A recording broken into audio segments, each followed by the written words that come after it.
You want to talk first?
Month and a half, and we have wellness and fitness tonight. We have landscape coming up on December 4th. You have to bring a flower to that one to get in. But anyway, what these meetings are about is to share with the community. Now that we're on, we have a camera. Oh, wait a minute. Let's give a shout out to Rob being our. Yeah. So we're now streaming a lot of things, and it's really good. So you may have seen that the streaming of the last meeting, which was Meet the Candidates and the budget meeting, is now on the website, so you could see it. And has anybody viewed it on that way or not seen it? No, it works? Okay, good. So tonight, there'll be a presentation from our finance, I keep saying finance. It has something to do with finance. Our fitness and wellness liaison team. These are all volunteers. As you know, we have about 70 or 80, up to I counted 90 at one time, of volunteers around the community that are passionate about the community, want to do the best thing for all of our residents. And each group has ideas, and they try to meet with residents to find out what they really would like. Oh, you can't? So that they can hear. Oh, at home? Oh, okay. So they can hear me here. So what the fitness group has done a lot of work. They have a presentation. I think they've already sent the presentation out to you, so you have it ahead of time. And what we're going to do, or what they're going to do, is going to explain where they are, what directions that we could go as a community, a lot of options. And as you probably already know, whatever is going to be decided, it's not going to be decided here. It's just options. And then, of course, we have a new board that'll be elected soon. And those type of questions will go to the board, whatever comes up in regards to a proposal. And so what we want to do tonight is let our folks here explain the presentation, give a lot more content. And at the end of the presentation, we'll have questions and answers. And as a good community, we all love each other. We could disagree, but we never want to be disagreeable. So with that, I think I will leave it to the fine people of the finance group.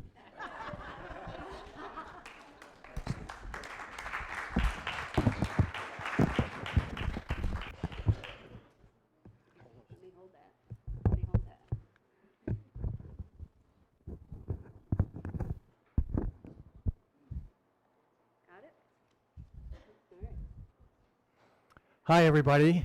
My name is Phil Monaco, and I'm the new chairman of the Fitness and Wellness Group. And before we get started, Rob made an announcement a little while ago that the Wi-Fi signal is not the strongest in the United States. So he doesn't need competition. He's trying to get this to go out to everybody. So if you are on the Wi-Fi, would you please take a minute and turn it off? And I won't say anything really important until you get it turned off. Probably won't say anything really important the whole night. Yeah, airplane mode will work. The only thing is if you get an emergency call, it won't go through. First of all, I want to thank everybody for attending tonight, and thank also the people at home who are taking the time to watch us and learn a little bit about what we're trying to do and what we're trying to accomplish and what we have accomplished. We are also thanking you for your interest in helping us to provide the very best wellness fitness program that we can for this community. All the materials, all the slides, if you don't catch something tonight, it's already on the Esplanade Lakewood Ranch website. So I expect that everybody, when they get home at 6:30 or so, is going to run right to their computer and look up every slide and memorize every one of them. Somebody asked me what fitness is. What is the definition of fitness? Well, I looked it up in the dictionary, and it says that it's the condition of being fit and healthy. But there's also a biological definition. The biological definition is that it's the ability of an organism to survive and reproduce in an environment. Now, our group is ready to help you to survive. As far as the reproductive part, you guys are on your own.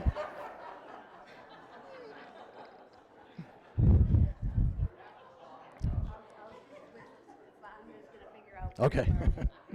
Good. When you figure out where I am, you tell me.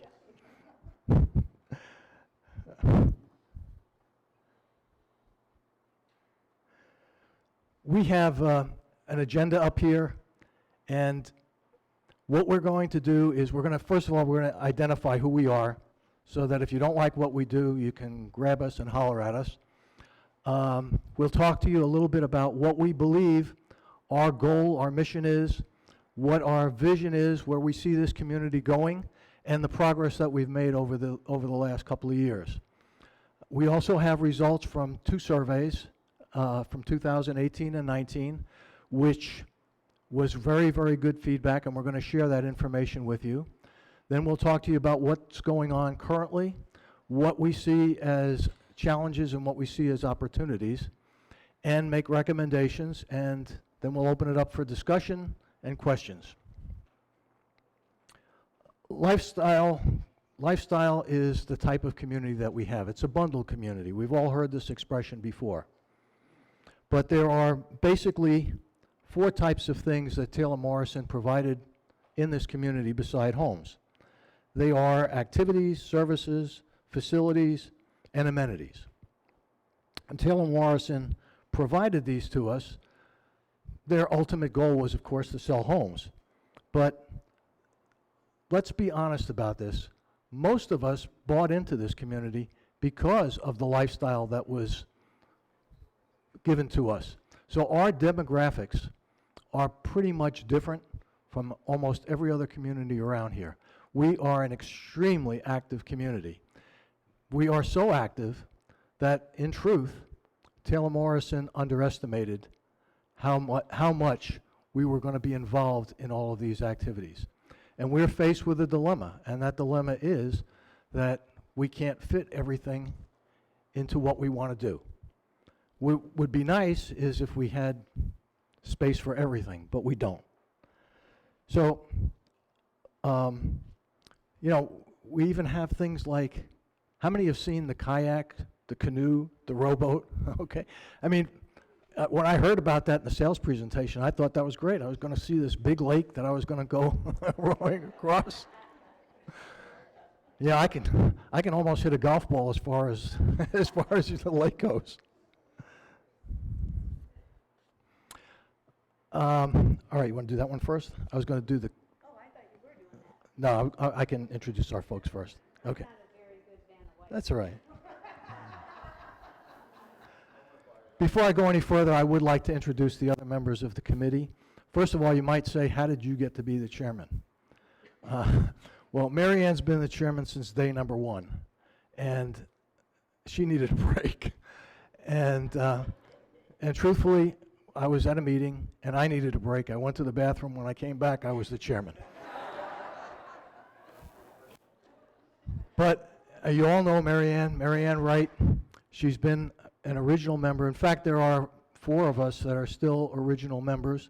How we were selected was Rob, our fitness director, asked for volunteers back in 2016 when the wellness center was constructed, and what he was looking for was liaisons to provide feedback to him from the community, from the people taking classes, from the people working out on equipment, as to what was right and what was wrong, so that he could tailor the program to help everybody a little better. So there was 4 of us, Mary Ann, myself, Monica, and I'm going to ask the members of the committee to stand up when I introduce them so that they can say hi to everybody, so that we aren't the only ones that get hollered at. Anyway, Mary Ann is our chair emeritus and has done a great job. I refer to her as the Energizer Bunny because she is so active. 5 o'clock in the morning, she's in the gym working out, and when she's not working out, she's on her computer sending out more emails than I can read. So she does a tremendous job for us. Monica Reines, please stand up. Monica is our new vice chair.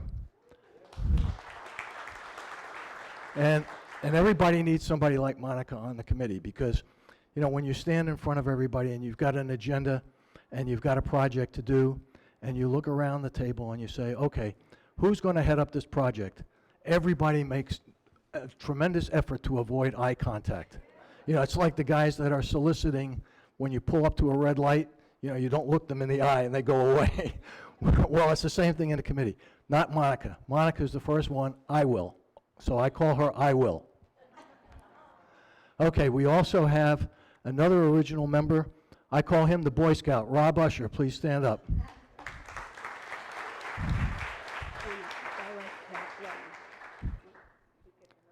Okay, is she here? No. Oh, okay. 1, 2, 3, 4. That's the 4 original ones that are left. We've also, in the interim, we sent out 3 times. We sent out requests through the Esplanade monthly newsletter, asking if anybody wanted to volunteer to become members. And I'm proud to say that anybody that has volunteered has been accepted,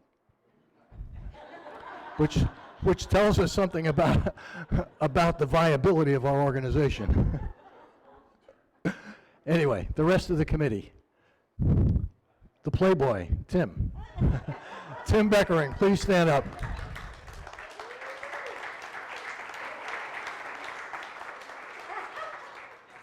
Tim's a new member. I think he's trying to set a record of competing in every single activity offered in Esplanade in a 24-hour period. Okay, Ken is a new member. Ken is a joiner. Ken never met a committee he didn't want to join. Eileen, please stand up. Eileen Spiewak is a new member. And who am I missing? Alice. Yeah, but, okay, Bella's not here. Bella Kaplan And Jerry are there, okay. And last but not least is Alice Byrne. Alice is working with our group. She's actually working 2 committees because she's really a member of the finance committee, but because finances control everything, every committee's got to have a member of the finance committee telling them what they can and can't afford to do. So, and she overlooks everything and has tremendous amount of input, and she's really our mother hen. Thank you, Alice. Okay. And we should, and we have 2 part-time residents, Jerry Reeve and Bella Kaplan, who will be down here next month, who are supporting us as well. And when we went out about a year or so ago looking for some part-time, you can't breathe into the mic. There you go. We went out looking for. I can't hold my breath that long. You can go on mute too. Here, I'll help. My God. Good Lord. Okay, I'll take care of you. So Bella and Jerry volunteered last year because we were really looking, we had full-time residents on the committee, and Rob was looking for people who kind of had different passions around fitness and wellness. I was selected because I was always in the gym, didn't take as many classes. Monica and Phil were always in classes. Rob was in classes, and so we thought having part-time resident input would be helpful as well, because they also are paying fees and want to see what their experience is, that we are optimizing the entire neighborhood. So you'll see them next month. All right, now are you ready? Do you want me to go back or forward? Forward. That's what I thought. We practiced this a lot.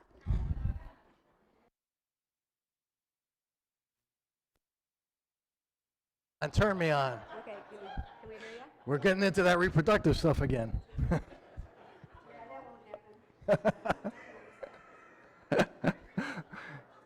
Don't make me laugh. This is hard enough as it is. Okay, we call this a fitness wheel, and these are some of the activities that we have in the community. And like I said before, it's a bundled community, and it gives us the type of lifestyle that we all envisioned when we came here. And what our group is trying to do is to protect this lifestyle for everybody, to do what's best for the whole community. Now we can go on to the mission statement. Now that I've introduced our liaison group to you, I can tell you that we now want to go a step further and see what we are actually doing. And that's our mission. Our mission is to deliver excellent individual and group fitness experiences which encourage our residents to take advantage of a wide range of amenities and classes in an inviting environment and make optimum use of the facilities and resources. Well, we're pretty much going beyond optimum use, I'm afraid. Next slide, please. And that is you. And I'll shut my mic off. Yeah, you can just go to mute. You don't have to shut it all the way off. So I'm assuming everyone can read, so I don't plan on reading the slides to you. Instead, what I'd like you to understand is we see 4 primary vision statements to help support our mission. We want to be sure that the assets that we have are in good shape and always available for us to use. As we think about the resident wellness program, otherwise known as the group fitness classes, we want to have high quality instructors. We want to be sure we offer the right classes, and the overall experience is one that we expect here at Esplanade. We also want to make sure that, in addition to the facilities, that our equipment is well maintained, and then overall in support of our property values and the overall value of the experiences that we have in the community, that we're tying them all together and that they represent the best value for our community. So I'm going to tell you a couple of stories so that you guys understand the work that we've been doing as a group over the last couple of years. I never realized how hard it was to get something as simple as ceiling fans put in a gym. For those of us who have been in gyms all our lives, you always have fans, not to cool you down necessarily, but to move air, to continue so you have optimum oxygen. Well, it was my mission that we were going to get fans in, and so it literally took us 18 months to get that sorted out. And while we were doing that, a couple of things that I noticed here and in the wellness center, and I should tell you that I work out in both facilities, and that was, one, we had huge temperature swings. I could go into the gym at 4:30 or 5 in the morning, and it would be 62 degrees, or it could be 80 degrees. And the other thing is, it just didn't seem, I'm an engineer, and it just didn't seem like the overall air movement was right. So after about a year, Taylor Morrison agreed to do an HVAC study. And so I had them put sensors around the room to test air pressure, and the air pressure would then tell us whether or not the system, 1, was working appropriately, and 2, was actually appropriate for our facility. And when you ask for things, you can get some unintended consequences. They sent me some Excel files with over 1 million lines of data. And I'm pretty stubborn, so I went through them, we graphed them, and what we found a number of things. One was we were having temperature swings in excess of 15 degrees. And Dick Biller loves this because this is the kind of stuff that we needed, was good data to understand, you know, this could impact the life of our building.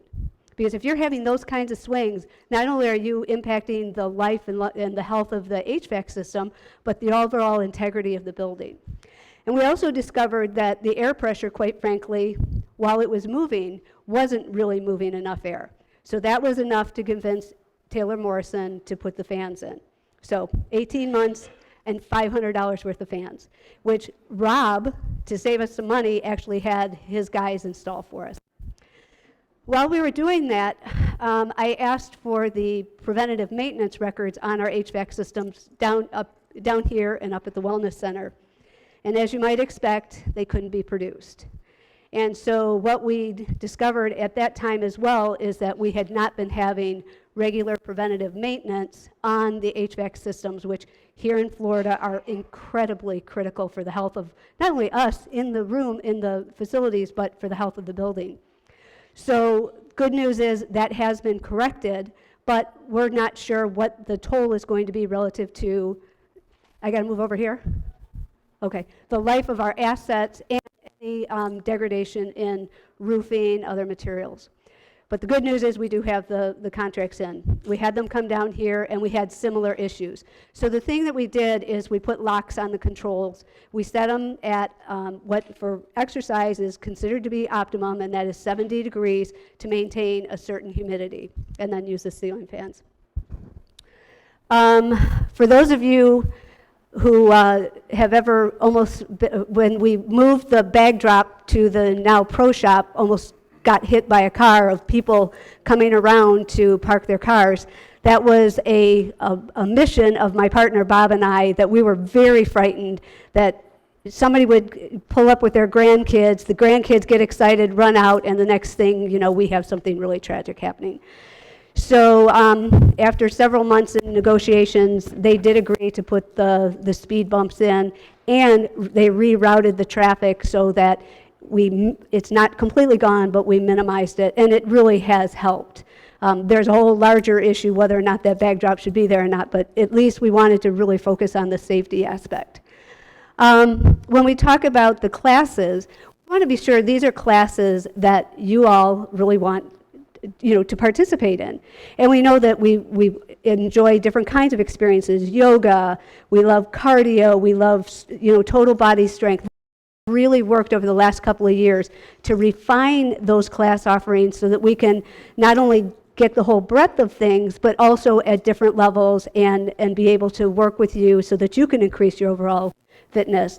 We've gone to evaluations of the instructors, and I've received feedback, both very positive, you're going to hear, and where we still have opportunity for our instructors to better monitor what's going on in the room and make sure that we're offering enough modifications for those who are just getting up the fitness curve.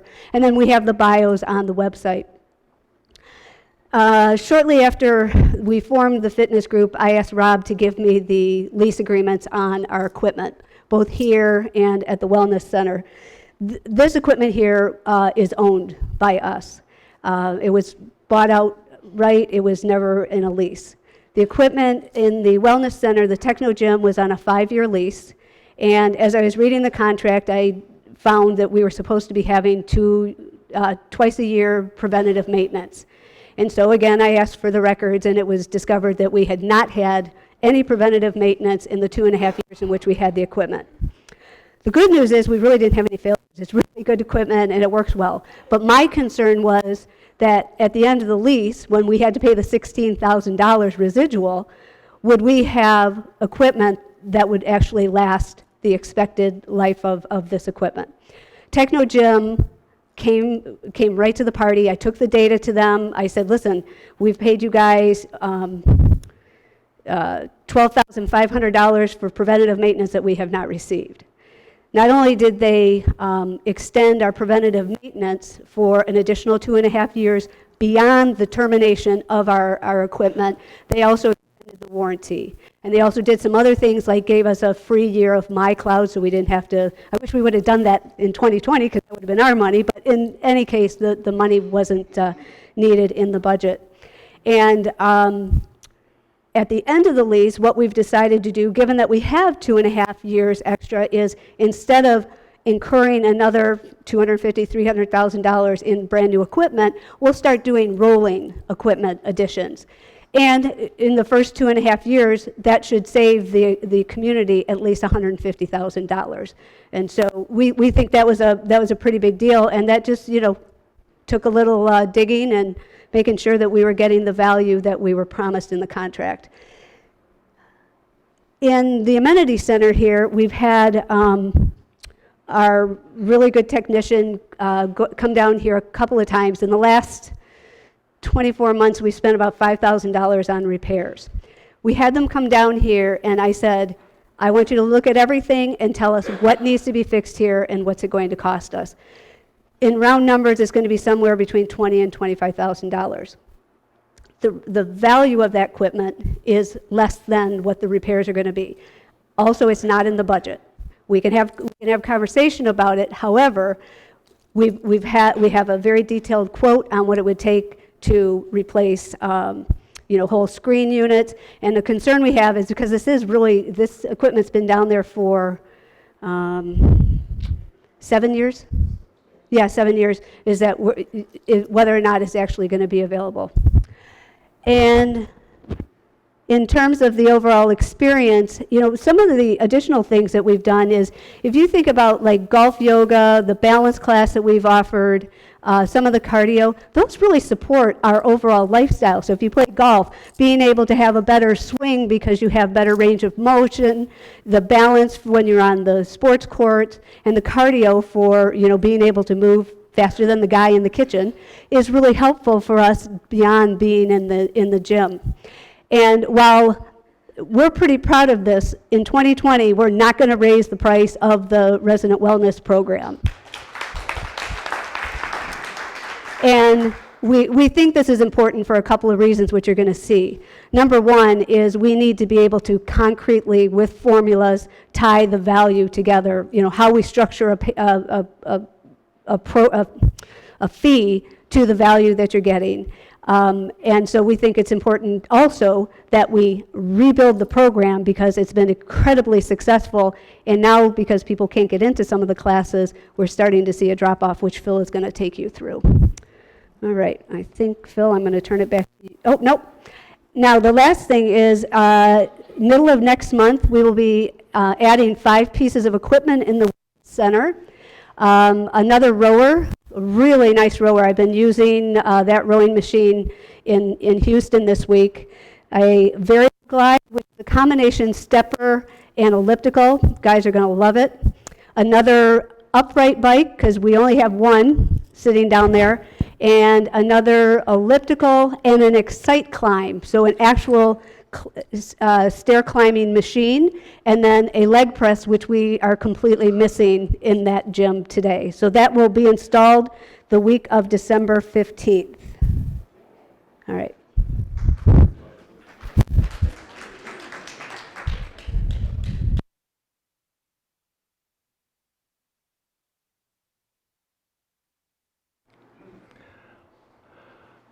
Okay, we had surveys that we sent out the last couple of years.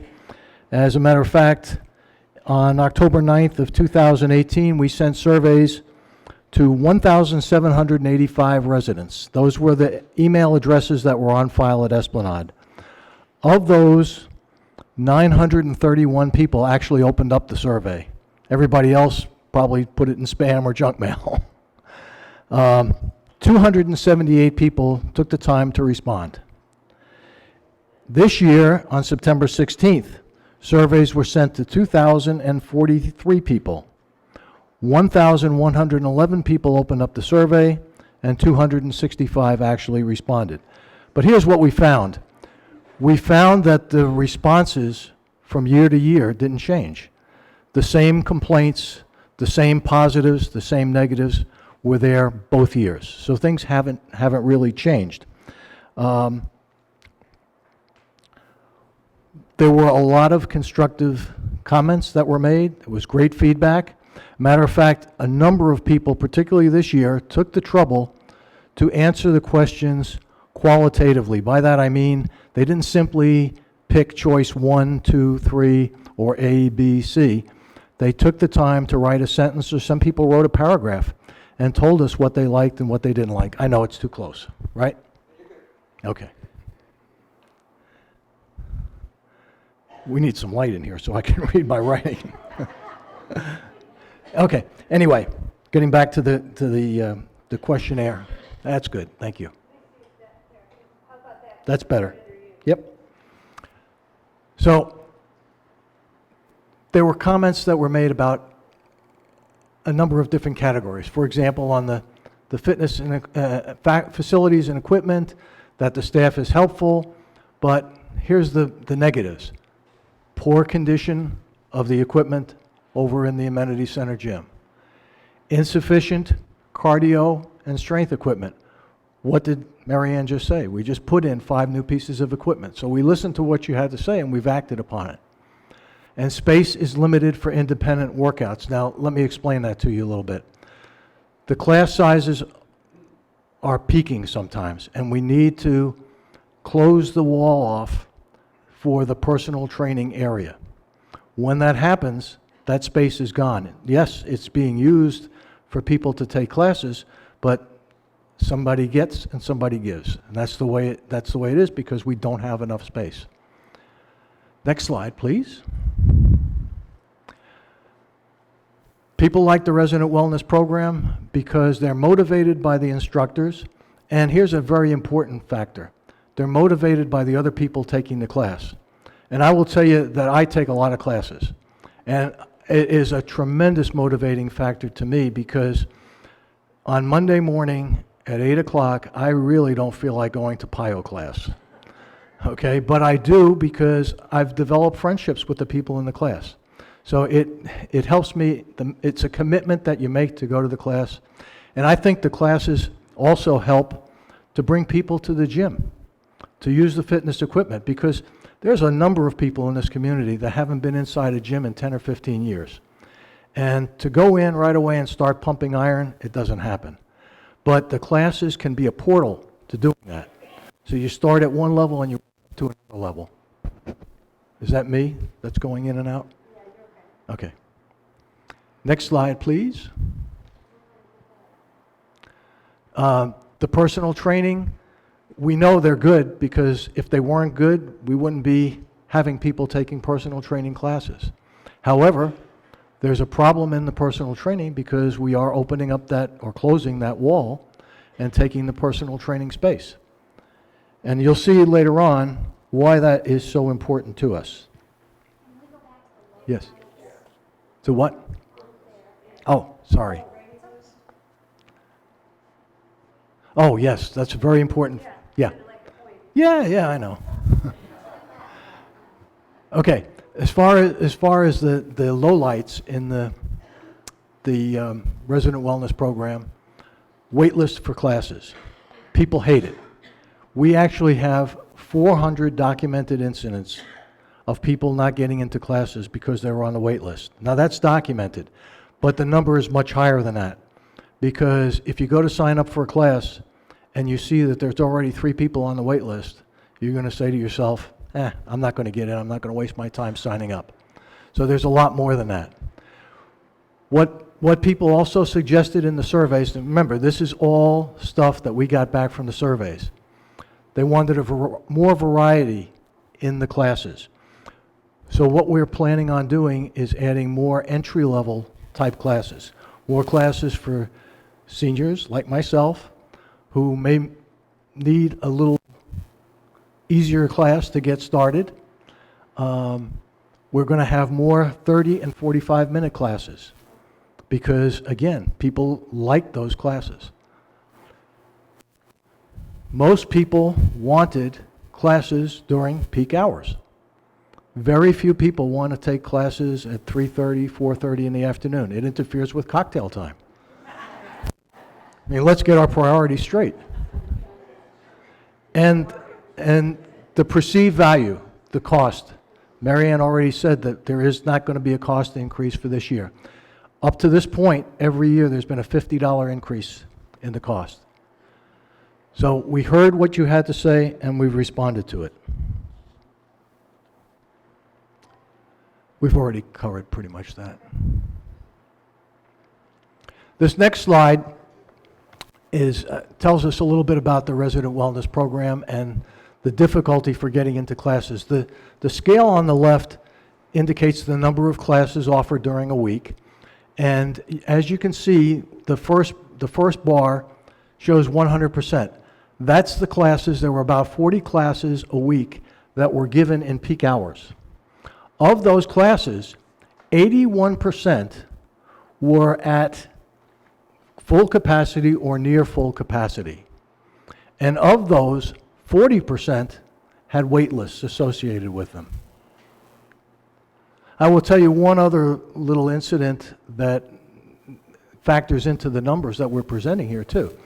Our numbers are, we try to get as accurate as possible, but sometimes a class will have 9 people signed up for it, and when you do a head count, there's 12, because people who were in the previous class say, I feel good, I'm going to stay for another class, and they haven't signed up. So the numbers that we have been presented with really don't tell the whole story. Like the wait list is bigger than it really shows, and the number of people attending class is larger than it really shows. Next slide, please.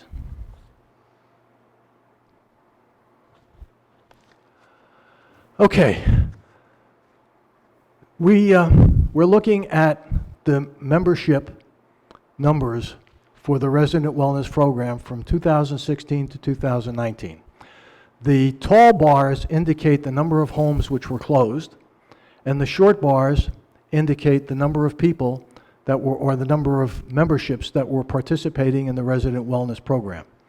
So in 2016, where we had just over 500 homes closed, we had less than 100 families participating in the Resident Wellness Program, and only 21%. But 2017, with the inception of the Wellness Center, things started to take off. And even though we sold more homes, not we, Taylor Morrison sold more homes, the membership numbers increased, and it was 30% of the closed homes. In 2018, we peaked out at 34%. Now, you'll notice when we get to 2019, even though we are at 1,000 homes having been closed, our membership numbers dropped. And they dropped significantly. They dropped from about 302 to 252, if I remember correctly. And if you know what the numbers are for the membership, it's $430 a year. Well, just round it off to $400 times the 50 that we lost, that's $20,000. That is an impact on your HOA. Next slide, please. Well, and one additional ahead. point on that, because it is really important, is we modeled about a third of the residents would be participating in the wellness program, given the slope that we were on. So we said between 30 and 33% of the people should be in this program.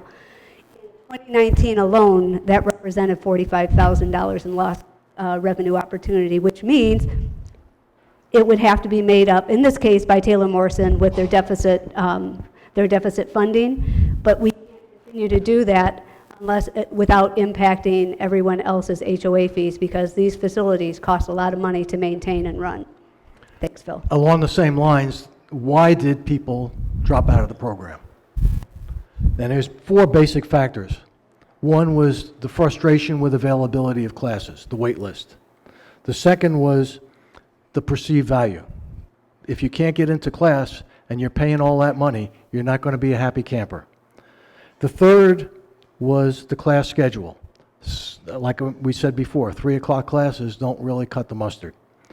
And the fourth factor, which was surprisingly less of a factor than we thought it was going to be, was new competition in the area.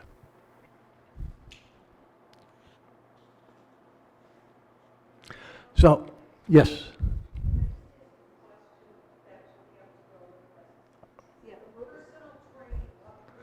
We're going to get to that, and let us finish the slides, and then we'll.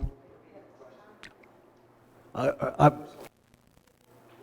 it, you're going to hit it right now. Yeah. Okay. This next slide, there are 4 different categories, and the lines on the left represent the cost or dollar values of different things. So the first line is the equipment and supply cost. That would be the lease on equipment, the repairs of equipment, yoga mats, balls, the towels to wipe off the mats, all that kind of stuff. That's all expense. There is no income coming in, and that totals close to $100,000 a year. Payroll is, yeah, benefits, taxes, payroll taxes of Rob and his staff. We think we were trying to get a handle on it and get it down, but Rob refused to take a 50% pay cut. So there wasn't much we could do. Now, when you get to personal training's got three colors up there. The first color represents revenue that's coming in, money that actually comes in to the community from the personal training operation. The red line represents what we have to pay out to support the personal training, and that's basically what we pay the instructors, the personal trainers. The blue line is the excess, the surplus, which goes to offset your HOA, and that is in excess of $20,000 a year. Go to the fitness classes. Revenue, almost $90,000 a year. Expenses, a little over $60,000 a year. Again, somewhere between $20,000 and $25,000 of excess revenue that's going in to offset the homeowner's assessment. If you look at the top, you'll see a pretty easy example to understand this concept. If you have $100 of expense for all the fitness activities, the personal training and the fitness is covering $20 of it. So the home HOA funding is only responsible for $80 of it. So anyway, when we looked at all of these numbers and trends and saw that not only are we losing revenue, but we're not providing the proper service for our community, we said something must be done.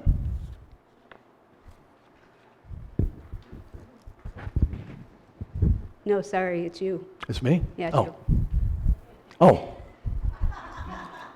I can do it if you want, but you. but that was your slide, but I'll do it. No, this is you. Okay. We had a number of solutions that we considered for long term. One was to expand the amenities center studio, which is that little room that's over there, and push it out this way. And that is a small space. It's 396 square feet.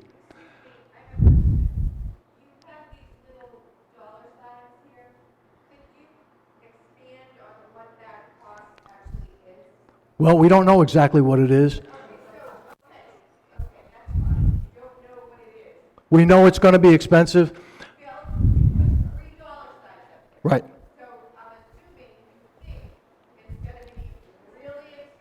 Well, let me.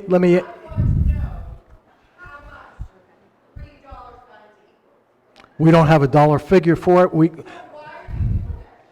Because it's to show what is the most expensive in our opinion. Okay. Okay. So, if you give me a chance, I'll explain it to you.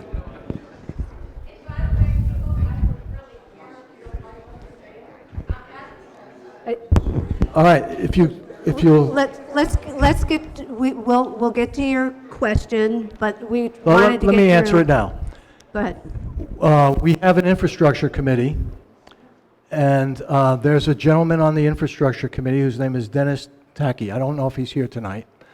But, Dennis is an architect, and he volunteered to come around with us and look at all of the things that we were considering as things that we could propose to the board to consider for possible expansion.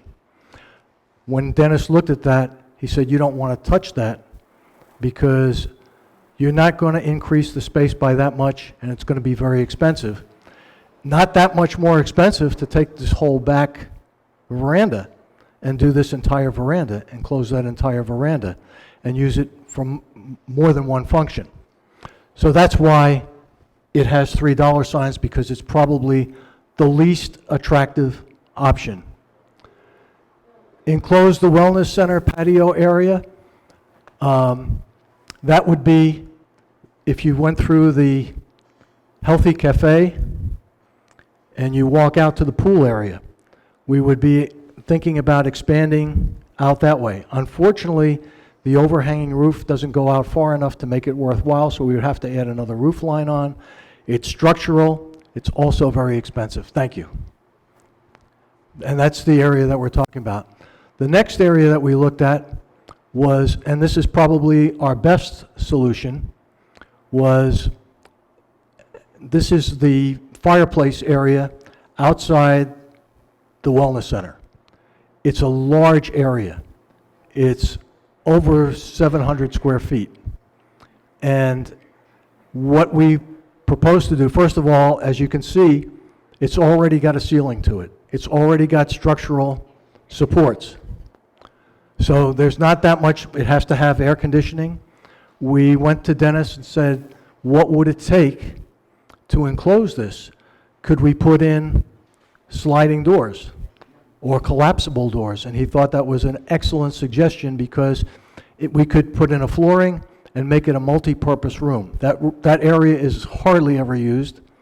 And if we make it a multi-purpose room with the ability to open up the doors and let the environment come in or close it, it would serve the community a lot better. So we're looking for opportunities to spend whatever money we have in the future, because we don't have it now, to do the best bang for the buck, basically. So I'd like to add, first of all, the reason we're keeping questions to the end is hopefully we're going to answer some of the questions. But number two is the people at home won't be able to hear you unless we have a microphone. But I want to make sure people understand these are things that we're thinking about. This needs an overall campus plan to look at all the amenities and all the space requirements so that we can look at the infrastructure and make this campus optimized for the activities and the facilities that we believe that we need. We also didn't have the money to go out and get a construction engineer and an architect, so we relied on one of our good neighbors just to give us order of magnitude. So this is just so that you understand we didn't go from A to B. We're trying to look at the long ball that says, at some point, we're gonna have to fix this and get it right, based on what we wanna be and do as a community. Yeah, Okay? as a matter of fact, to amplify what Mary Ann has said, I did contact some contractors, not the type of contractors that we have to come to our house and do minor repairs or room extension or things like that. I'm talking about real commercial contractors. And everyone that I spoke to said the same thing. Where are your architectural plans? We are not going to give you a bid without architectural plans. And the reason for it, they explained it to me very simply, is that once a contractor gives you a bid and puts it in writing, he's bound by it. The contractor is not the expert on all the building codes and requirements. The architect is. So they'll work from the architect's plan, and they're covered. But for us to go out and get an architect, we need something that we don't have, and that's money. This is a committee with a lot of dedication and a lot of effort, but we have no money, no budget, and we have no real authority. All we can do is take the data that's been presented to us in the form of the surveys and the feedback we get from you guys, and we can collate it and try to make evaluations as to what's best for the community, and then we can make recommendations to those who are empowered to make decisions, which will be your newly elected board. Have I answered your question?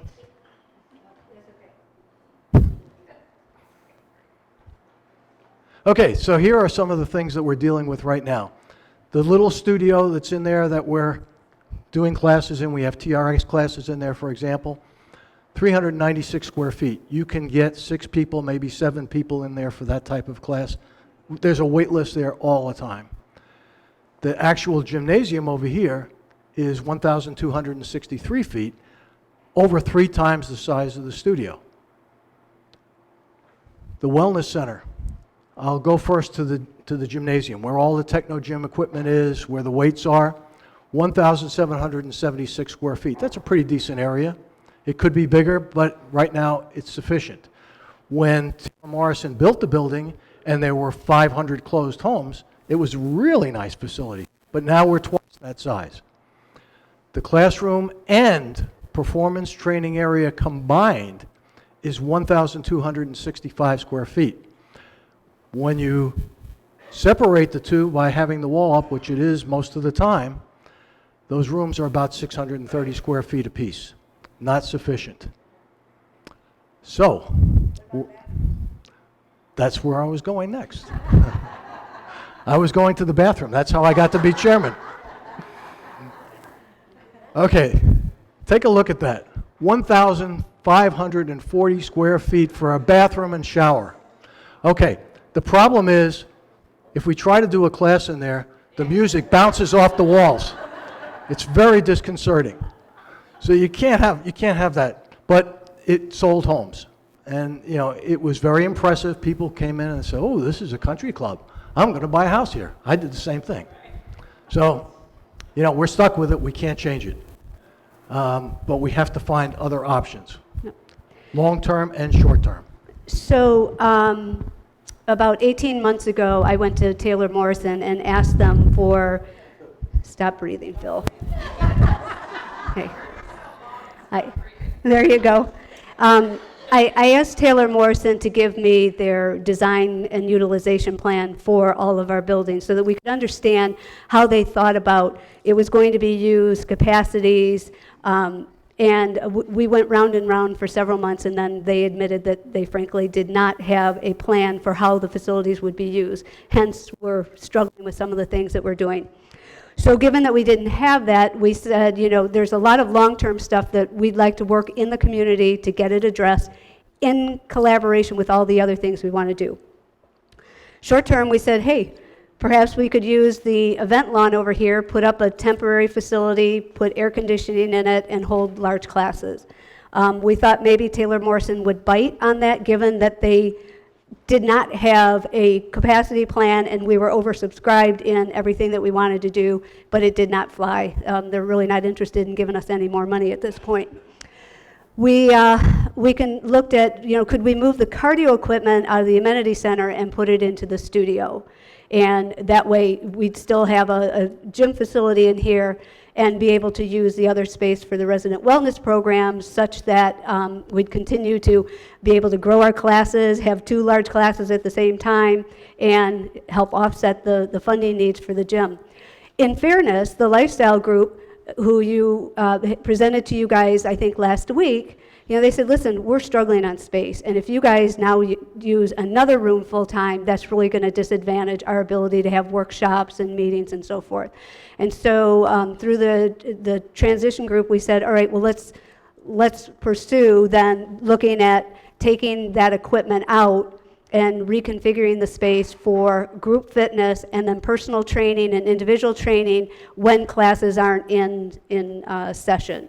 And so those were the short-term things that we came up with to try and relieve us of the immediate stresses and the financial impact and the resident dissatisfaction that we're having currently.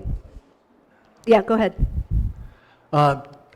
We also did take a look at some of the other communities around here. Yeah, Thank you. We looked at Lakewood National, for example. When Lakewood National opened up, they actually had a room that was a dedicated spinning room. They had spinning bikes and everything else. We'd love to have it too. But you know what? After a couple of months, they closed it, got rid of the equipment. You know why? The demographics are totally different than this community. Right now, they have a very small classroom, very poor attendance, and very few classes. On the other hand, there's a community called Valencia Lakes. I think it's in Parish. Valencia Lakes is about 10 years old, so it's a few years older than Esplanade. There's 1,600 homes in Valencia Lakes. Before the developer left, finished out the construction, before he left, he built them a brand new fitness facility with 2 exercise classrooms. One has a capacity of 88 students. The other has a capacity of 92 students. Yeah. And there is a fitness gym with a capacity of 88 people. They have classes there Monday through Saturday in both classrooms and the social hall. And when they built the the gymnasium, they not only built bathrooms and showers, but they put in a sauna. Okay, so we took a look at those alternatives and came down to the recommendation that we reconfigure the amenity center gym, which was the last one on that item, and it would maintain the free weights, the fitness accessories, put TRX straps around the perimeter so that we can grow the class size, which is a very popular class, and put a bar in for bar classes, which is of high demand from both of our surveys. And what we would do is remove all of the current equipment out of there, take the massage room closet, and then lay a rubber floor down. And then the studio here would then become a dedicated lifestyle room, could be scheduled 24 hours a day just for meetings, workshops, and so forth. And so that was the recommendation we came up with. Now, considering we know anytime no decision is optimal, but given where we are, we viewed this as being the best short-term alternative, given we were not going to be able to build a new building to accommodate all of the growth that we had. I'm not going to read all of this to you. I hope that you have read it. I mean, we know that it means there's people that are very passionate about this gym. I see you in the morning when I'm in here working out with you. I understand. We have a beautiful facility up at the Wellness Center. Everybody's welcome there. We have some new equipment that will be coming in. And Phil talked about the performance training. There's this phenomenal machine called the Kinesis machine that doesn't get all the use that it could, and it is probably one of the best pieces of equipment that we have, because that wall, starting in, Padgett, you're nodding your head, because that wall is going to be closed 100% of the time as we're getting into that we can accommodate the folks who are going to spend the money on the resident wellness. I happen to be one of the ones that use the Kinesis machine every day, and I know that I can't get into it, so I come in super early or I'll have to come back late. So we know that there's trade-offs. We understand. At the end of the day, please be assured that we were looking at what we thought would be the best overall in an unoptimized environment. And we recognize that frankly, I will be very honest with you, it was much more of a lightning rod than even I expected. I mean, I knew that there would be people that feel, they like working out down here, it's quiet, it's like a personal gym, I get it. And, but we wanted to get in front of you and make sure you understood our thought process and how we came at this, and that it was not done overnight. If you look at the minutes, it's been on our agenda since basically we became a formal group as part of the overall transition, and it's been on there as number one to try and look for how we can sort this out. Let me just interject here too. A resident who uses this gym came up to me about a week or so ago and said, you know what, I don't want to lose this gym, but I can go up to the wellness center. But the people who can't get into classes don't have another place to go. They have to leave the community.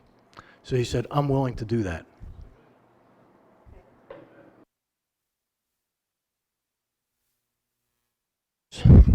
Yep. If our proposal is brought before the board and the board approves it, this would be a new class schedule for 2020. And as you can see, there's a number of things put in blue. That would be changes in classes that we would be adding 30 and 45-minute classes all along. All the classes on the left, the ones in the yellow band, would be classes offered at the Wellness Center. The classes in the red are classes that would be offered here. And of course, the ones in blue for the water and the pool are here. But there would be a number of new classes added, and they would be, Rob is working on putting together a chart which would show the level of intensity for each of the classes. Some of the classes would fit into more than one level of intensity, but it will help people progress from one level to the next. But this will not go into effect. It will not go into effect unless we have more space. Okay, the conclusions. Basically, we need to do something. Our residents have an active lifestyle. We want more options to maintain and improve their health. We all have a vested interest in the offerings of Esplanade as well as the resulting finances in the HOA. And the amenity center reconfiguration, we believe, is our best short-term option while we explore a permanent solution. We know, again, that it's not the ultimate solution. It's a stopgap measure.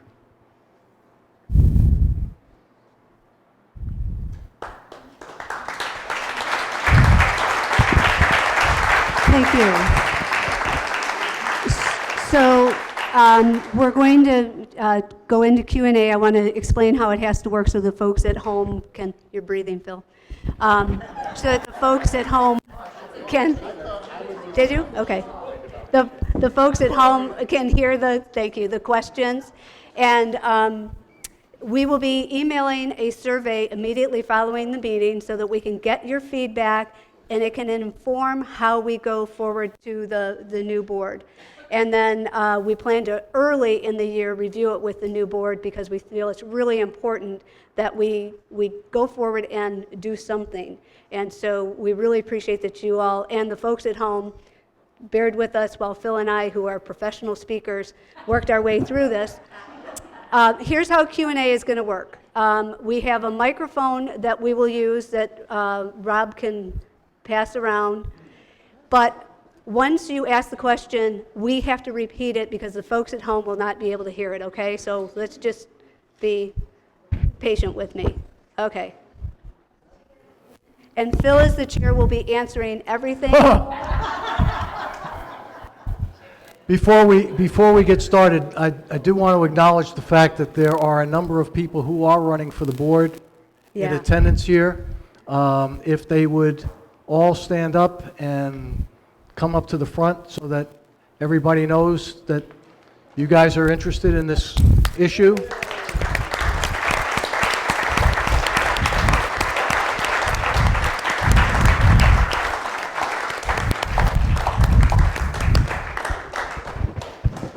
Good. There's a lot of these guys. More coming up. Now, Phil and I are going to sit down and you guys get to answer the questions. Yeah, exactly. That was the plan. So here are your board candidates, and I think we've got a goodly number of them. Okay. All right. So we're going to go to questions. Eileen, you have the microphone. Yes, I do, and it might be a real easy question to answer. Looking at your new chart with the reconfiguration of the amenity center room, does that mean personal training is only here, or will it still be at the wellness? Because for all the people that spent the money for the resident program, I spent $490 to $600 a month. Yeah, I know. Thank you. Training. Yeah. So I'm probably paying a lot of that at your Yep. thing. So my question is, do I Okay. have to go down Okay. here? Good. Can you guys hear me? Okay, good question. So the question was, for those residents who are participating in personal training, if we reconfigure the space, do they have to personal train here? The answer is no. It's an option, and it would only happen here if class is out of session and the trainers want to come down here. And we just want to, we would be able to use that space for more than one thing between 8 and 1 when we would hold the popular classes. Okay. Yeah, before we go on to more questions, we brought all of these Your mic. fine folks up here. Your mic isn't Yeah. on. No, it's on. It's on. No, it's, here, Phil, talk now. Well, we're going to have them introduce themselves. Okay. I'll start off. What am I supposed to do? Just introduce yourself. Just say your name. Say your Hi, name. good evening. My name's Bob Gruber, and I'm running for the board, and I'd be glad to represent you if you vote for me. Thank you. Hi, my name's Dick Biller. I'm current chair of the infrastructure group. I'm running for golf board position. Appreciate your support. Thank you. Hi, my name's Jeff Humphreys, and I'm running for the board. Oh, I'm Steve Salamini. I'm running for At large. At large. The Finance Committee. Oh, yeah. I'm Sandy Rice, and I'm running for the board as a golf member representative, and I want to thank the Fitness and Wellness Committee. They've done an outstanding job, so thank you for your insight. I'm Jeffrey Clark. I'm running for a golf member board of directors. I'm the current golf committee chairman and transition group member with Mary Ann. Thank you. I'm Bob Hamberry. I'm running for golf members. I'm on the finance and I'm on landscaping and do liaison to several other committees. So I'd ask for your support, and there'll be some further Q&A discussion opportunities in December, working on the candidates forum where you'll be able to ask more questions again. So We need to just do because we got to get Ken Simon, running for the board as a golf member and part of this committee, and I fully support the recommendations that they've developed. Hi, I'm Jim Chandler, been here 7 years. I am an original liaison that started all of these things. Also worked with Nextdoor, and I'm your compliance chair person right now too, and I'm running for the club side.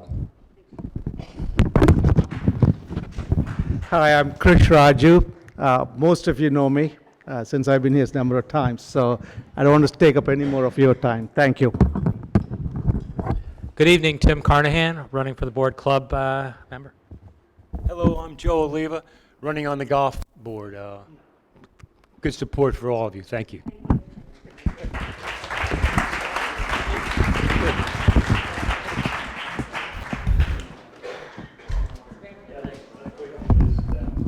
Okay.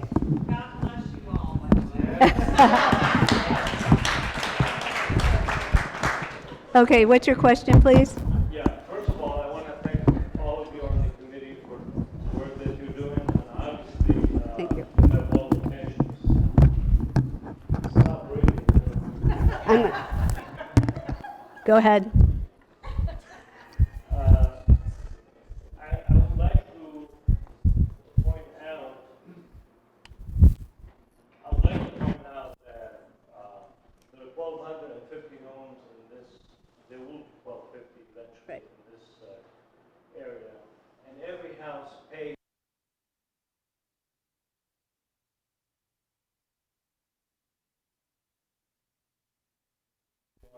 obviously attends the wellness classes.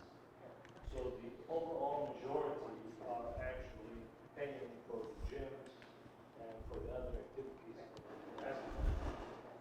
Now, Phil mentioned that 302 people were at one time enrolled in the classes, and they dropped it to 52. So basically, you're proposing to make all of these changes for 50 people, or about, let's say, 150 additional people that will enroll eventually. But what about the rest of the community and the people that want to go to the gym and exercise at different times of the day, whether here or whether in the wellness center? Now, I go to both. I prefer to come here more often because it's quieter and less crowded, and you can get on the machines that you want. I have never been to the amenity center or to wellness center and have seen at the times that I usually exercise, basically afternoon after 12, because I don't get up to that tonight. So that room and the room up in the wellness center are never occupied when I'm exercising. They're empty, basically between 12 and 4. Up in the wellness center, the room up there is sometimes occupied, I would say, a couple days. We should just use your microphone for Lindsay speaking, otherwise no one can hear anything in this line, unless you don't want people to hear what they're saying. From about 4 o'clock.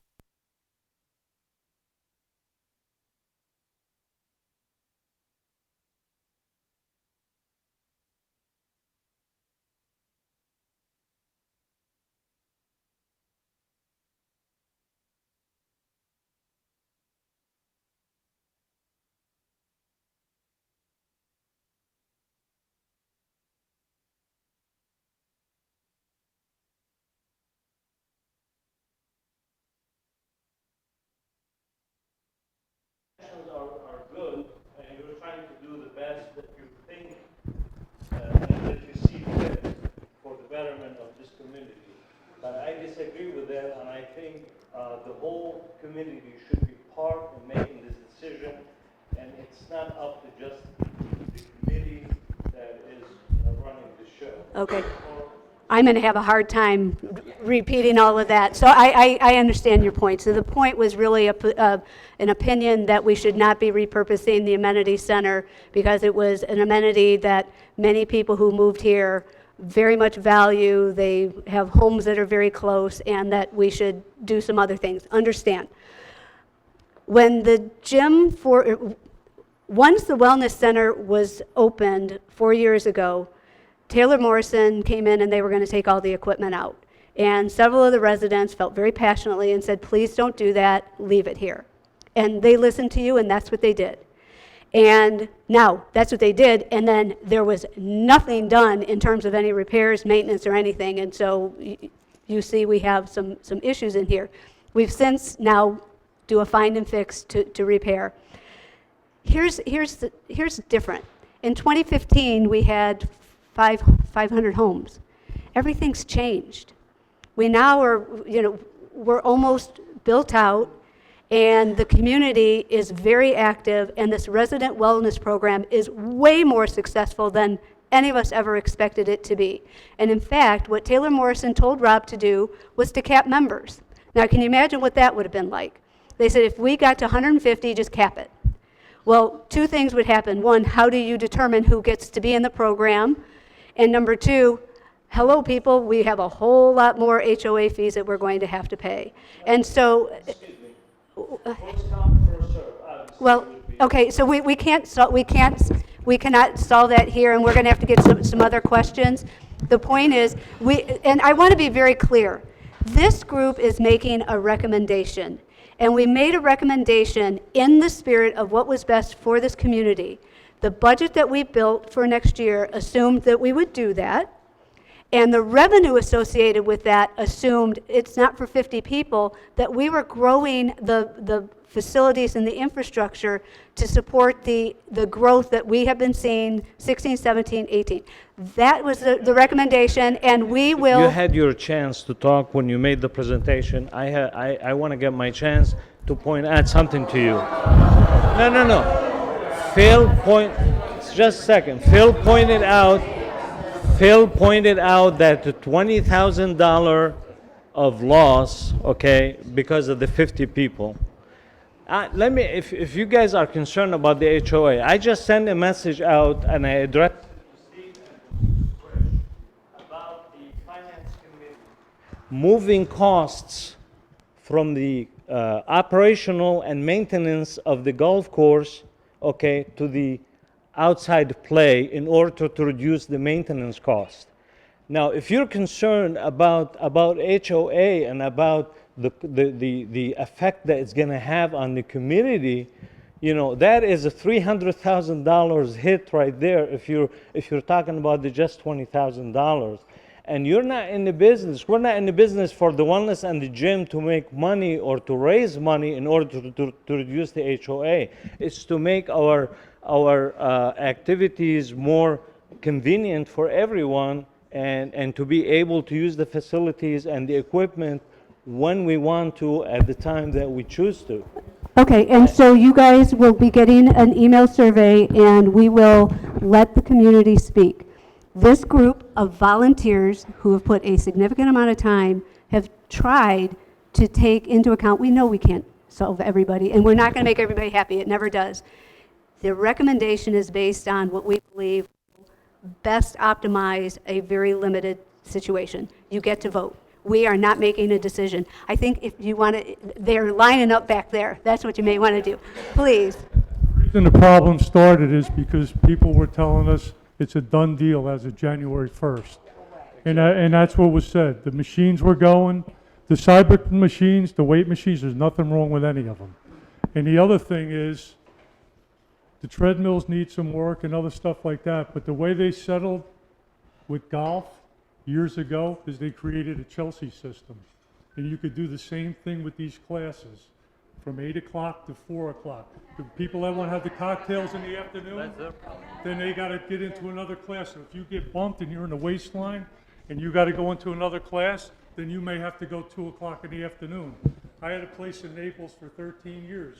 When you used to go down, you couldn't get a tea time at 7 o'clock, 9 o'clock, or whatever, because the people that lived there got them. They created a Chelsea system, which is a reservation system, and you know when that class will be. You can have classes from 8 in the morning till 6 o'clock at night and do whatever you want, and they're all indoors. It's Okay, not different. thank you. And not to say anything, Mary Ann, I'm in that gym 5 days a week at 5 o'clock to 6:30. I've never seen you there once. And you tell me that you go to that gym all the time. I'm in that gym every 5 days a week, 250 days a year, and I've never seen you, and this is the first time I've ever seen you. Okay, well, that's fine. You will find me in this gym, usually around 7 o'clock because I'm up at the wellness center. Right. Yeah. But I'd be delighted to meet you. When you put out the volunteers, you said the ideal candidates, they preferably a member of the residence wellness program, and that's, why can't I be on it? You absolutely can. But why didn't you say anybody? You wanted people from the wellness committee, and I asked Rob, I went and saw him, and said, why? He said, it didn't come from him, it came from the people on it. So You don't know how many people work out there, there's no studies, there's nobody that punches a clock or anything like that, how many people work out there a day, there's nothing on that. well, we have been, so first of all, there was a point, the last point, I'll come back to it. We actually, for the last six weeks, have been monitoring the usage in the amenity center. And we've been doing it in time frames. It's starting at 6 o'clock in the morning and going up until 7 p.m. as we're coming and going for classes and so forth. Yeah, and so on average, there's anywhere from 0 to maybe 2. We have the data that we can provide you that we've been collecting, but so I would. They're very old.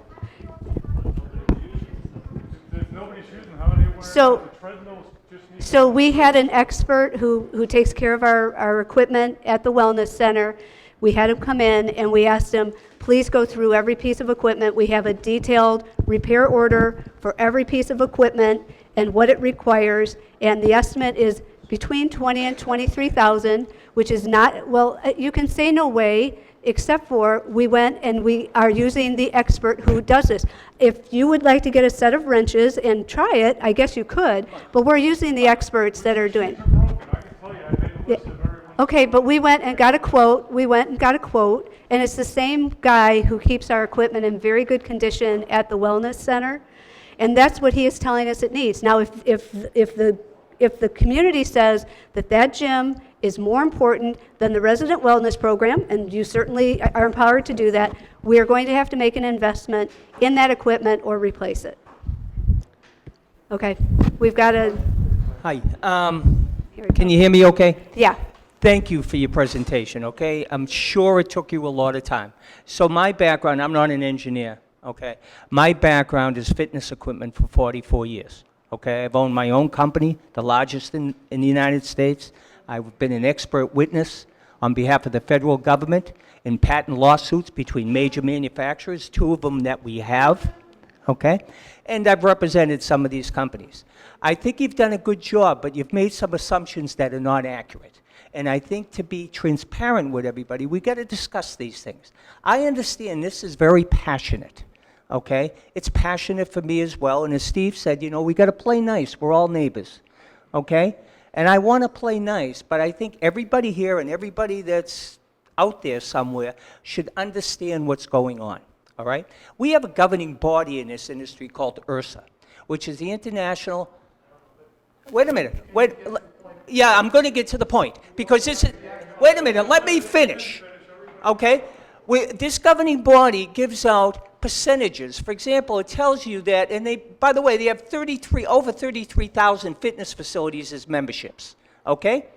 Now, they'll tell you that in the United States, only approximately 15% of the population will ever pay for a fitness membership, okay? That means 85% don't. So there's no direct correlation, by the way, between 1,250, please don't look at your watch, okay? Between 1,250 homes, okay, and how many members you're going to get. You think there is, but there isn't. You're already at 22, 23%. That's great, okay? But you got to remember that this is a total facility here. The minority are the wellness members paying $439 a year. And by the way, I kind of think as a community, we should be ashamed of ourselves charging that much money. That's more expensive than a Planet Fitness, than an LA Fitness, than a Crunch Fitness, and those are for-profit, full-service facilities. People here are paying $439 to take classes. Are they frustrated that they can't get in? They should be frustrated. Now, let me take it a step further. You say that there's no available space here. We have a studio that you claim is small. It is small. That same International Racket Sports Association will tell you that per exerciser in group exercise is approximately 40 square feet. So if you have 396 square feet in there, my math tells me that you could have approximately 8 to 9 people in there, plus an instructor. I look at your 2019 amenity schedule, and you have 3 classes on a Monday, 3 classes on a Wednesday, 3 classes on a Friday, 1 on a Tuesday, none on Thursday, none on Saturday, 9 on Sunday. Now, wouldn't it make sense that we use the space that we have? Okay? You know, you talk about all these classes you're going to have. Why haven't you used that? Okay? That's important to me, and I think it's important to a lot of other people. Before you start taking equipment out, we should use the space that we have. You also say that Taylor Morrison didn't make the facility large enough. I don't work for Taylor Morrison. By the way, and I don't care really about Valencia, that's very good, Phil. That's one facility. But we have 4,700 square feet here in 2 facilities. That's a lot of square footage as an amenity. Taylor Morrison built a total complex. I keep hearing a blended community. That's what we have. They didn't build a gym. It wasn't designed as a gym. It was designed as an amenity. You also say that you've been taking attendance here. I want to know how you've done that. I want to see the sign-up sheet. How come I don't see that? You say 2 people? Every time I'm in here at 8, 9 o'clock in the morning, there's 6 or 8 people in here. You also purchase 5 pieces of equipment. I would say the average age here is approximately 60 years old. Would you agree with that? Okay, or older? All right, those 5 pieces of equipment. Older. Those 5 pieces of equipment, in my opinion, should not have been purchased, and I'm going to tell you why. They're very proactive pieces. No, well, wait a minute. They're very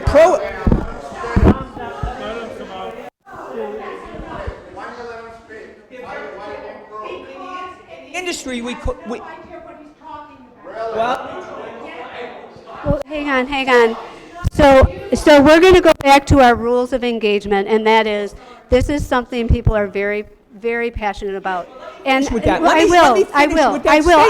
You're yelling. No, we can't have yelling. Let me finish, and then I'm done. He needs to finish what he's saying. Okay, you've got to appreciate, I've been doing this 44 years, so you have to understand, yes, I'm passionate, but I also understand a lot more than you people do, and you volunteer, and I understand that, okay?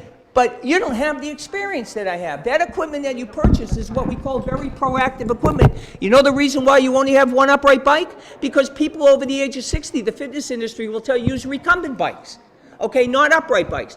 That revolving stair that you have, people over 60 aren't going to use that. They can't even mount it, okay?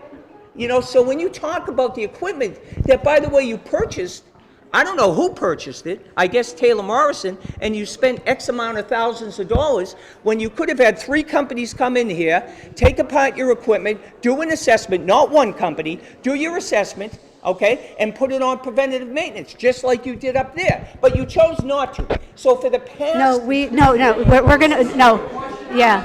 So first of all, on the survey that's going to be going out. Okay. So, yeah. So that... Do with fitness equipment. So if you weren't a wellness member, let me finish. After the 3rd question... Say, wait. So first of all, I don't know this gentleman, but I sure wish he had been on our committee for the last 3 years. I mean, we could have... I don't know you, sir. I don't know you, but we would have loved to have had you on our Well, you know what? group. I was recommended to be on the board. I sat with this gentleman, this very nice gentleman, and the vice chairman. And the first question I was asked is, are you in line with us? Okay, no. Oh, yeah. You're the one who told me. Well, wait.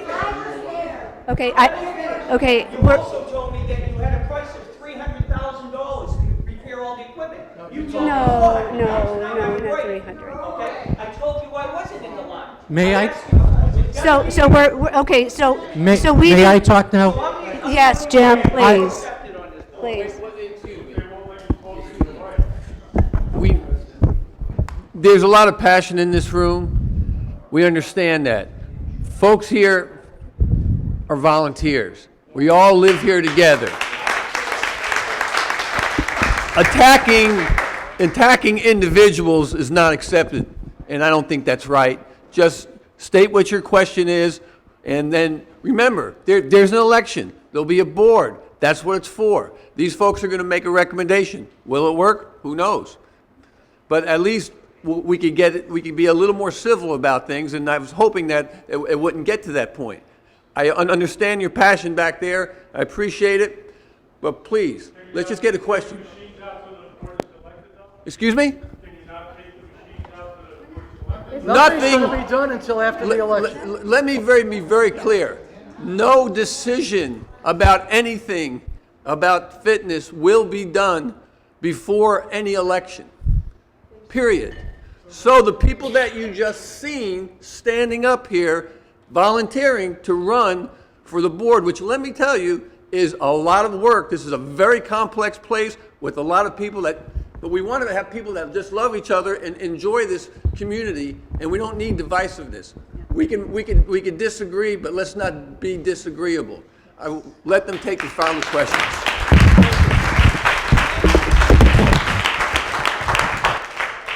Yeah, I'm Jim Chandler, like I said before. Number one, this type of thing is why people don't volunteer. Number two, I want to let everybody know that these people are dealing with the hand they were dealt. None of what they have here was put in by the residents or by a vote of the residents. Everything that was put in by Pope and Taylor Morrison, mainly Taylor Morrison. Now I'm going to take people back 5-6 years ago. Gwyneth will remember this. Padgett will remember this. Carla was our only instructor, pretty much. She'd go from the pool to there. She had a class called the weight with the legs and stuff like that. Stretch and tone. I hated it. My suggestion is to go back to do one of the things she did when she would have 30 people signed up for that class. And we can do this. Purchase some mats, roll them out here on the floor, and you could put a whole bunch of people in here. By the way, this room is unused till noontime.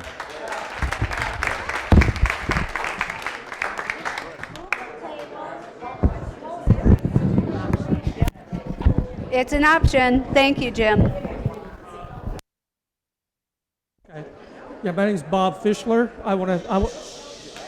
My name is Bob Fischler. I want to thank you guys for your work. I was just wondering, have you considered swapping the game room and using that as a studio and making the workout studio as a game room? We have not, Bob, but thank you. It's another good suggestion. I don't know what the square footage is in there, Yeah, but you might want to look to see if that we meets your requirement. We'd have to, change the floor out and stuff, but it certainly is an option. We are open Yeah. to good Would you- ideas. would you please look at And if you would that? like to volunteer to get on the group, we're accepting. Thank you.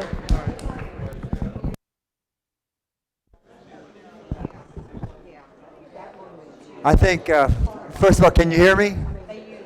You guys have done a great job. Despite the opposition or the agreement, whatever, you've done a wonderful job. I really have a real question and not a statement. And my question is, where are the 5 new pieces of equipment going to be placed?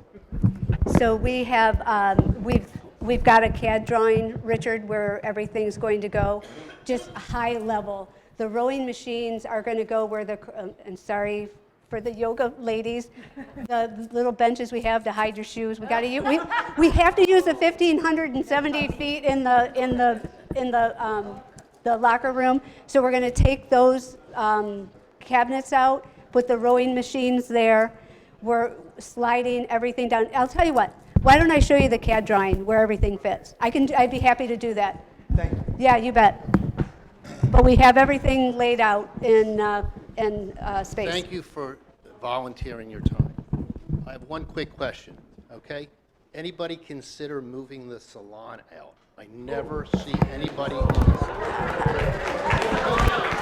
want that? I'll give it back to you. You are a very brave man. Oh, thanks. So, yes. And as a result of asking that question, I was given the job to chair the Spa and Salon group. And so we started our work about a year or so ago, and we looked at the space. It would require a lot of reconstruction, and the way it's laid out is very awkward because there's a lot of load-bearing walls. But let me just back up. We quickly got off of that because let's go back to why we bought in here. And part of that was a full-service community. And I will tell you, since we put the Spa and Salon group together, we have done a tremendous amount of work with your experience when you get to the front desk, new professionals, new services, and we are considerably beating our budget. We still have to deficit fund, but I told Krish we were going to try and have the funding needed from the community this year through the new service offerings and the new providers and the new specials that we're going to be doing. But I just want you to know we are considerably underrunning the loss this year because of a group of people who also stood with me and volunteered. So yes, we looked at it. It just wasn't viable because of the wall structures. So thank you. Is this the part of talking? I also want to thank you all for your volunteering because it's very upsetting just to hear what you have to go through. And I must be very naive because I thought the question and answer period meant I was supposed to ask a question. So I have a very simple little question. Could you just explain in more detail the equipment that's in this room? I like some of the pieces that aren't in the other gym. What are you doing with them again? Any of them going to be used? Anywhere? Well, so first of all, thank you for asking a question. So the recommendation that we are proposing for the community would take that equipment out. We went out and asked, I think there were 4 equipment vendors to give us a quote for what they would give us for the equipment. 3 didn't call us back, and 1 came in and offered us $4,000 and they would take it out. And they said that was assuming the equipment was in the same working condition in which we got a quote several months ago. So this recommendation, the equipment goes out. So none of it will be. That's correct. Okay. That's correct. Yeah. Thank you. Good evening, everybody. My name is Alan Tarshis. We moved into this neighborhood in 2019. When I looked at your chart that you had as far as percentage of people that are signed up in your wellness program, which I think is a great amenity for this neighborhood, it is a yearly program. Your figures are saying that in 2019 you don't have as many people. Maybe that's because they haven't signed up yet for a full year to utilize the program. So I think your percentages may increase once people get to sign up for next year and have more people involved. I'm not done.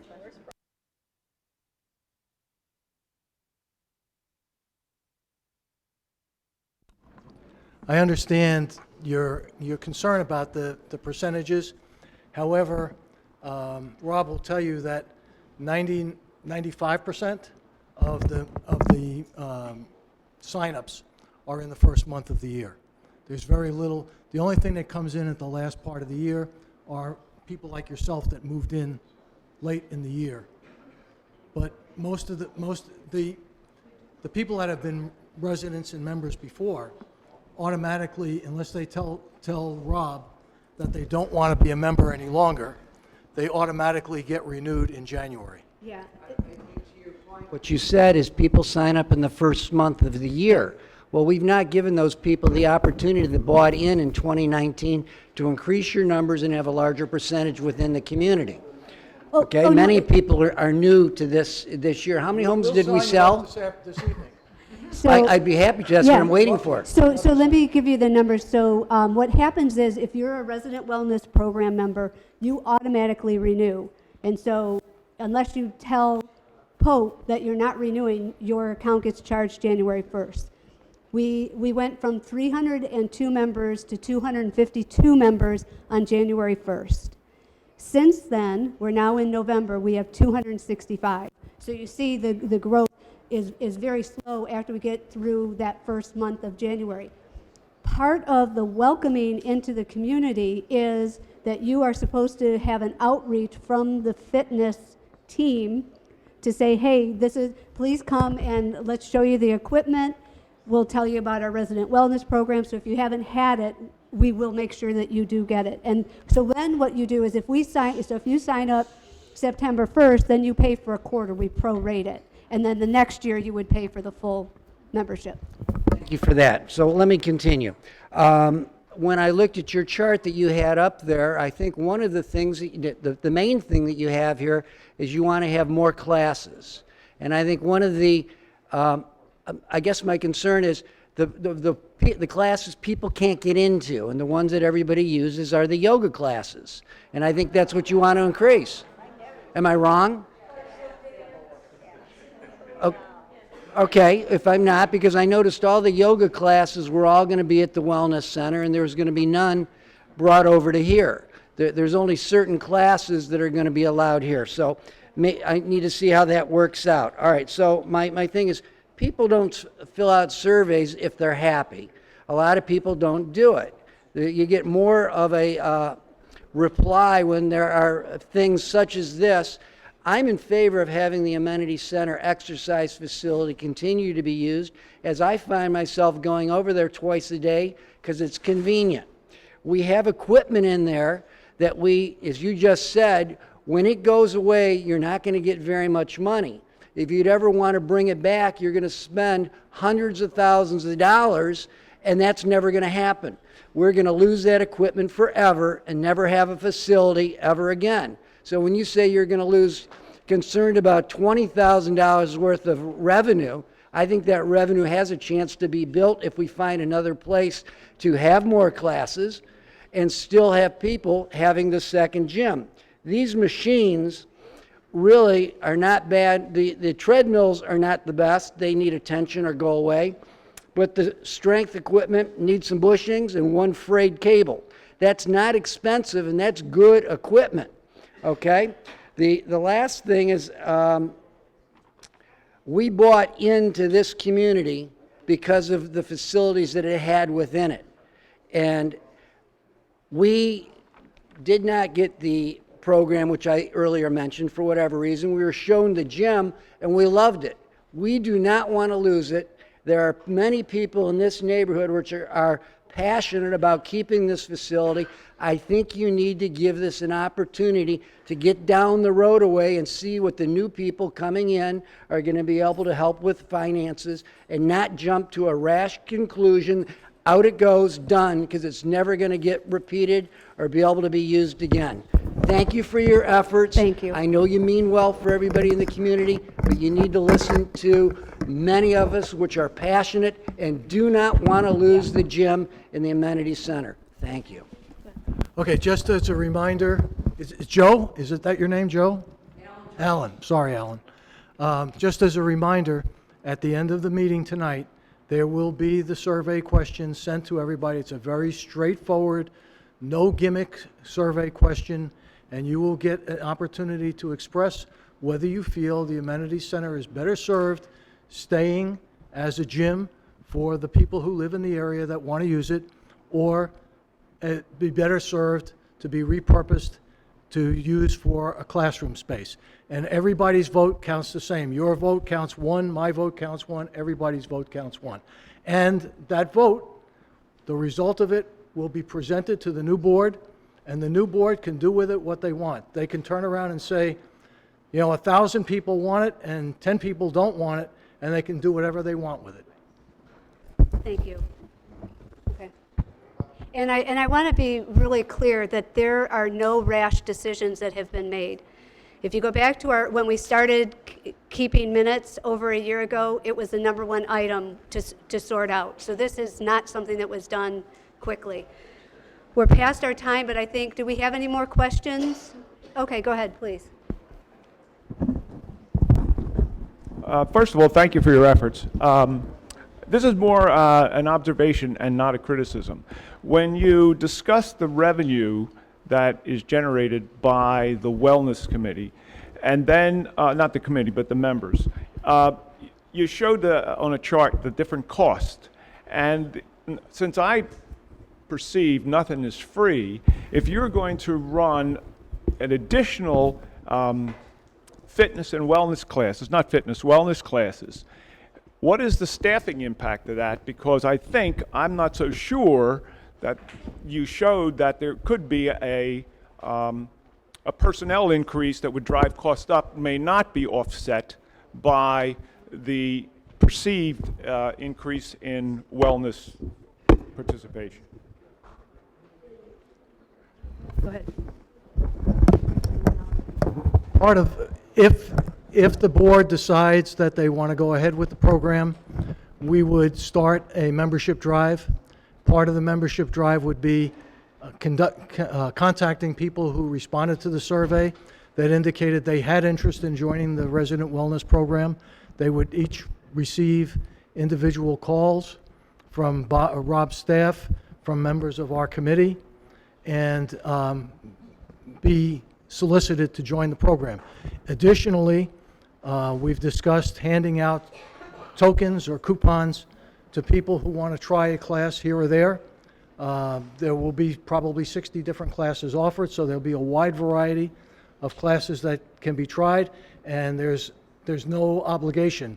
So you can get a pass to go to a class, signed in, and try 1, 2, 3, and if you decide they're worth it for you, then you sign up and join. So we anticipate that if we have the space and we have more class availability during the better times, that the amount of people participating in the program will grow substantially. And also remember that the intent is running 2 large classes simultaneously during the peak times. What happens to us often is if we have a class after 1 o'clock in the afternoon, the cancellation rate of those classes is very high because we cannot get sufficient number of people to attend. And so one is the instructors that we have actually will be teaching full classes. Number 2, the class schedule that you saw up there contemplates a couple new instructors coming, which is covered as part of the increased resident wellness program take rate. But good point, thank you. I've just got one real quick one, and Phil alluded to it briefly, have you considered closing this off out here? There's a big space as large as we are right here.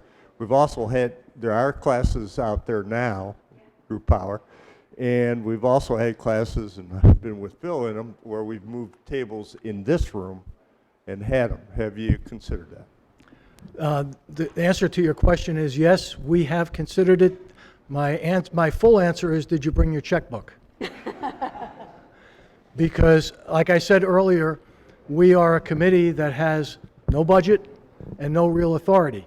All we can do is make recommendations to the board, okay? But yes, Dennis pointed that out to us when he came in. He said, it really doesn't make sense to blow the wall out of the studio and double the space, because you're really not going to accomplish that much. It's not going to be that much more to take these doors, knock them out. You've already got a roof going all the way out to the supports out there, and this room is totally insufficient. I heard, I don't know if it's true, that according to the fire marshal, our capacity here is 100 people. And we're going to be at 2,000 or more residents in this community. And, we just don't have sufficient space. So it would be much better used if we could multi-purpose this entire area. Right. Thank you. Okay, we have one last question. Yeah. Hi, my name is Richie Perez. I actually, I'm part of the Finance Committee. I was asked a couple of months ago to pinch it in this committee in their budget meetings, and I had the good fortune to meet some of these folks and see firsthand the kind of work they do. And I've never taken a group fitness class ever in my life. I probably won't. I use both facilities here, and like one of the gentlemen said that they haven't seen us. I haven't seen you either. I mean, there's hardly ever anybody there when I come, so it's just a matter of the time of the day we use that facility. But regardless of where we stand in this issue, I think that I can tell you firsthand, this recommendation comes from a good place. And it comes from people that have put in the time, the effort, to actually look into what's best for the majority, knowing that it's going to inconvenience some. And I think they not only deserve our respect, they deserve our appreciation. So that's all I got to say. Thank you, Richie. Okay. One more question from Felicity. Sorry, no question. This is simply a comment. Yeah, thank you. I've been to a few of these meetings. Nobody has been as extensive in their offerings and their research as all of you have. My comment is that I think you must bear in mind the building. This is not just about fitness and wellness. It's a limited lifespan on this building. And the Lifestyle Committee were very clear about that this is sort of lowering the values because you pair this against, or you compare it against the other gym, the other structure, and it looks a little shabby. So really, that's just a parallel thought. Something is going to have to be done here. Yeah. Felicity, thank you, and appreciate that. We tried to limit our scope to the fitness and wellness, offerings. But we made it very clear that anything that we do for a long-term solution has to be part of a broader campus-wide optimization of our infrastructure, our facilities, and our assets. So you're absolutely right, and that's one of the things that the new board will be wrestling with. I know Dick Biller, and he chairs the infrastructure committee, has been really looking at these buildings, and one of the things that he's been very consistent about is they're going to need freshening because they look dated, and we're going to have to spend money, and he's been working really hard with the other groups, the finance group, to understand what it's going to take to make it look better and function like the space that we need. So totally fair point, appreciate it, and we're going to let those guys sort it out. What we are going to do, so I'm going to wrap it up and let Phil, close it out because he is the chair, and somehow I just stepped right back in, didn't I? Bossy. I really want to thank everybody for coming. It's really important to hear from you. I also appreciate that we mostly kept it civil. We really want to do the right thing for the majority of the people. We know not everybody's going to be happy, but at the end of the day, if most of us are, I think we can bring the others along. We will take the information that we receive from you, and I'm sure we're going to get lots of feedback, and we'll take it. Along with the survey, we will prepare a recommendation and a discussion to take to the board very early next year, because we made some assumptions in our budget and in our performance relative to how we were going to recover on the resident wellness program and improve the overall exercise experience that we currently have. So we're going to thank you. We really appreciate it. And we appreciate that you guys stayed long tonight and gave us really good feedback.